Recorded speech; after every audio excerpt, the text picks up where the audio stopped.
क्या कह रहे हैं गुरुदेव भगवान, ध्यान से सुनिएगा। अब कबीर वो मुनिंदर साहब आते हैं न, बोले भाई नमस्कार, राम राम भाई हनुमान बजरंग बली।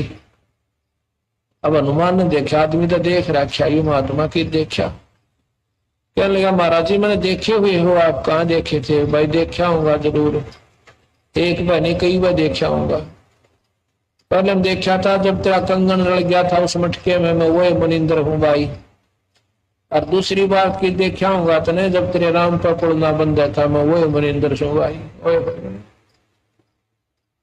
अन्नो वाला हनुमान भाई रहे भगवान बचे पार पड़ेगी। अब जी भजो सो भगवान का माला राखो सो, राम राम राम राम करया करो। नादान यू राम राम करने तक कोई ना पार पड़े है। कौन है तेरा राम? तेरा इष्ट कौन है? आखिर ये रामचंद्र दशरथ पुत्र ना बेटा। ने बोला जी इस भगवान का आसरा लेकर श्री राम की शक्ति तय एक का लठ मारो था 20 मरे थे गदा।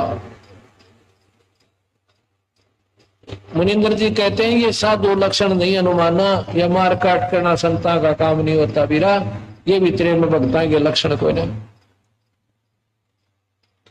फिर बताया भाई मान जा मेरी बात हनुमान जी। क्या कहा मुनिंदर रूप में गुरुदेव भगवान ने?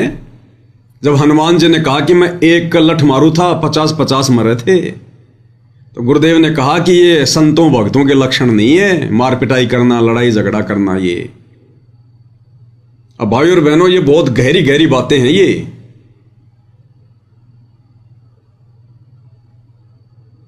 बहुत सारे भगत भाई बहन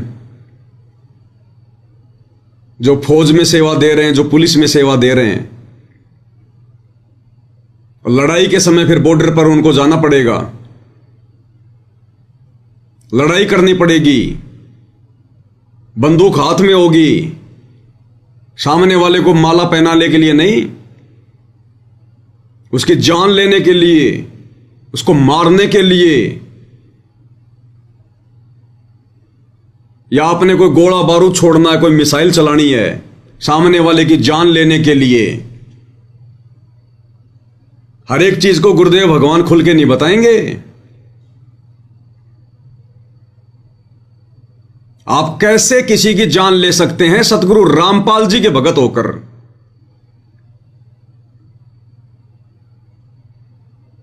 खाली 40-50 हजार रुपए की तनख्वाह के लिए, और आप मनुष्य को मारोगे।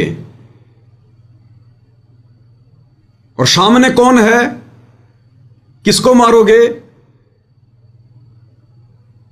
जिन जिन देशों का बॉर्डर लगता है, और वहां पर कौन लड़ाई करेगा? आप जैसे ही बेचारे निर्दोष।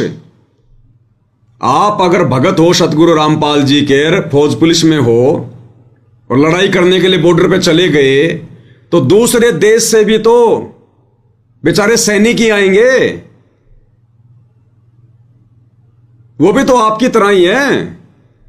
और उनमें यदि तुम्हारा कोई भगत भाई हुआ तो, अरे अब तो हर देश में गुरुदेव के भगत हैं। पाकिस्तान में भी जो है सतगुरु रामपाल जी के भगत हैं, आर्मी में भी बहुत हैं पाकिस्तान में। और भारत पाकिस्तान की हो गई लड़ाई, छिड़ गया युद्ध, और भारतीय सेना में सतगुरु रामपाल जी का भगत, और उधर से पाकिस्तान की सेना में भी सतगुरु रामपाल जी का भगत। इधर से तो वो तान के खड़ा बंदूक अपने गुरु भाई पर, उधर से वो तान के खड़ा बंदूक अपने गुरु भाई पर। नालायको, ये तत्व ज्ञान है क्या? और भगत ना भी हो सामने तो किसको मारोगे तुम? मनुष्य मारोगे। जैसे तुम एक जिम्मेदारी के तहत खड़े हो, वो भी तो एक जिम्मेदारी के तहत खड़ा है। दुश्मनी क्या है? ये परमेश्वर हर बात के लिए संकेत नहीं करेंगे। तुम कैसे मनुष्य मार सकते हो भगत होकर? भगत तो चींटी भी नहीं मार सकता, और तुम जानबूझकर मार रहे हो। पता है तुम्हें कि वो भी मेरे जैसा किसी मां का बेटा है, निर्दोष है। कैसे मार दोगे? सतगुरु रामपाल जी के भगत होकर। इब्राहिम सुल्तान का उदाहरण क्यों दिया गुरुदेव ने?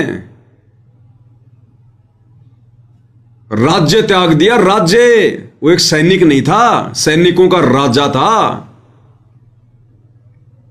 और राज्य उसने क्या सोचकर त्यागा था कि राज्य में भक्ति नहीं हो सकती।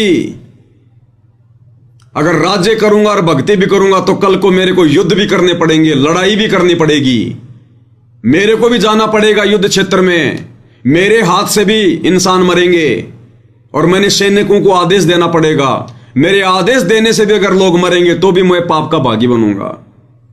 इसलिए इब्राहिम सुल्तान ने वो राज्य त्याग दिया था, हत्याओं का पाप अपने सिर पर बचाने के लिए। और हम क्या करेंगे वर्तमान कलयुग की पिछली पीढ़ी में? पेट भरने का तरीका केवल नौकरी नहीं है। इस परमात्मा के पास में लाखों तरीके हैं। जिसने भजन दिया है, भोजन की व्यवस्था वो करेगा। ये स्पेशली सतगुरु रामपाल जी के भक्तों के लिए संदेश है। मोक्ष प्राप्त नहीं कर सकते, मुक्ति प्राप्त नहीं हो सकती। इसी को कहते हैं त्याग, इसी को कहते हैं बलिदान, संघर्ष, कुर्बानी देना। तुम 40,000 रुपए के लिए, 30,000 रुपए की तनख्वाह के लिए तुम इंसान मारोगे, युद्ध करोगे, लड़ाई करोगे तुम। भगत तो खुद मरना पसंद करेगा, सामने वाले को कैसे मार देगा? जिनको ज्ञान नहीं है वो मारो, मरो। भगत कैसे मार देगा? अभी गुरुदेव ने जो सत्संग सुनाया, हनुमान जी ने कहा कि मैं 1 लठ मारू था 50 मरे थे। गुरुदेव ने क्या कहा? ये संतों के लक्षण नहीं, हनुमान भक्तों के लक्षण नहीं, ये मार पिटाई, मार काट करना। तो हनुमान जी कौन था? एक सैनिक था, सैनिक। रामचंद्र जी की सेना में उसका एक सैनिक था। जैसे आज वर्तमान में भारतीय सेना में सतगुरु रामपाल जी का कोई भगत एक सैनिक है। अरे रामचंद्र जी भी तो राजा था। जैसे वर्तमान में देश का राजा नरेंद्र मोदी है, वैसे उस समय श्री रामचंद्र जी थे और हनुमान जी उसके सैनिक थे, सेनापति थे। तो आज भी स्थिति तो वही है। तो हनुमान ने भी तो एक सैनिक के रूप में ही वो हत्याएं की थी। और क्या कहा गुरुदेव ने? ये भक्तों के लक्षण नहीं है। तो आज तुम क्या करोगे भाई? एक सैनिक के रूप में तो करोगे।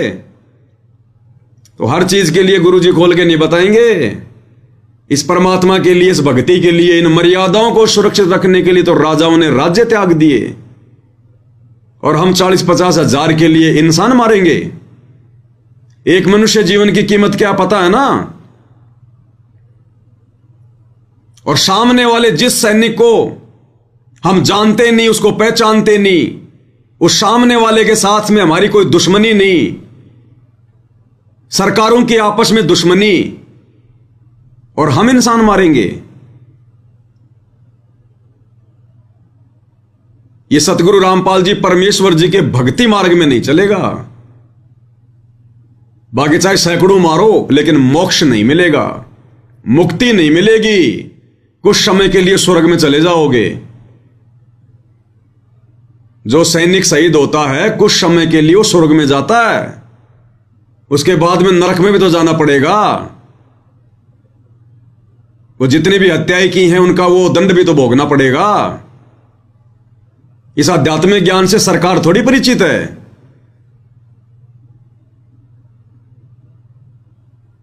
तो हर चीज के लिए गुरुदेव भगवान नहीं बताएंगे, संकेत ही काफी होते हैं। अगर भक्ति बचानी है तो, अगर मोक्ष प्राप्त करना है तो भाई और बहनों, ये बहुत गहरा सिलेबस है मालिक के आशीर्वाद से। और इसीलिए परमात्मा ने 7 संगतियां शुरू करवाई हैं कि जो बातें किसी कारणवश गुरुदेव भगवान खुलकर नहीं बता पाए, वो बातें हम भक्तों तक 7 संगति के माध्यम से पहुंचे, हमें पता चले। और हम हर प्रकार से भगत बने। भगत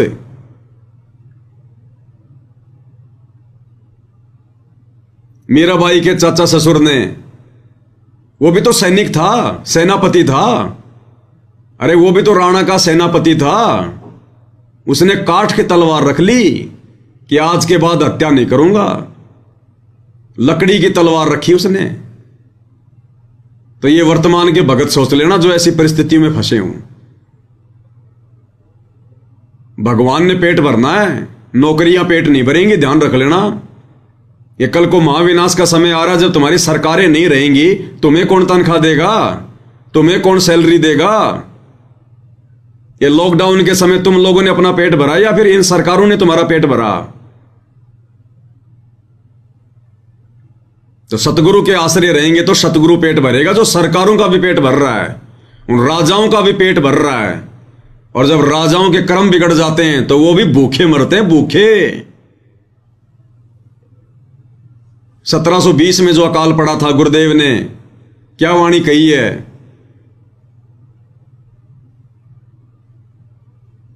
शहजादे मांगत फिरें दिल्ली के उमराव, और जिन रोटी पाई नहीं जो खाते थे नान पुलाव। शहजादे मांगत फिरें दिल्ली के उमराव। दिल्ली के जो बादशाह थे, जो राजा थे, वो और उनके शहजादे, उनके बेटे बेटियां, उनका परिवार एक एक रोटी मांग रहे थे, टूक। शहजादे मांगत फिरें दिल्ली के उमराव, और जिन रोटी पाई नहीं उनको रोटी का टुकड़ा भी खाने को नहीं मिला। मांग मांग कर भी जो खाते थे नान पुलाव, जो 56 प्रकार के भोग खाते थे। तो ये समझदार भक्तों के लिए संकेत ही काफी है, अगर अपनी भक्ति बचानी है तो। कितने भगत भाई बहन हैं जो अपनी नौकरियां छोड़ छोड़ के आ रहे हैं, अपना रिजाइन दे दे के आ रहे हैं। आने वाला समय कितना खतरनाक है कि कहीं हम कोई पाप के भागी ना बन जाएं। भले पेंशन ना मिले तो ना मिले, नौकरियां छोड़ छोड़ के घर बैठे हैं, जो मार काट वाली नौकरियां हैं। रिजाइन दे दे के आ रहे हैं कि साहब बस हो गया, बहुत हो गया। अब तो सतगुरु की भक्ति रूपी सेना में सैनिक बनेंगे, बाकी बहुत बन लिए हम सैनिक। उन हत्याओं का पाप हमारे सिर पे रखा हुआ, आज तक वो ही नहीं उतर रहा। हर चीज को गुरुदेव भगवान खोल के नहीं बताएंगे, ध्यान रख लेना।